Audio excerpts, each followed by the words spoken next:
Alright guys, so today I'm doing a review of these Gogo Quinoa Puffs. This is Sriracha flavor. And check this out, 6 grams of protein. And 3 grams of fiber.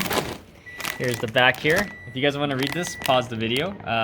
Basically it's royal quinoa, sunflower oil, sorghum flour, spices, and yeah, here's the nutrient panel. Okay, and there, as you can see, they're gluten-free. And yeah, let's open this up.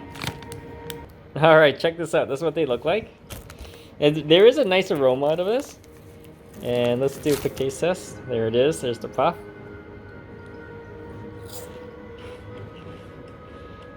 Wow. It's very airy. It's like think of it like Cheetos. Not like the puffy cheese puffs. But instead it's the Sriracha flavor. It has that nice little tanginess to it. It's not spicy whatsoever though. There's like no hint of spice, which is good for some people. Yeah, it's really good. Definitely check it out. But the bag is so tiny. Half this bag is like air. So if you have any questions, comments, guys, post below, subscribe to the channel.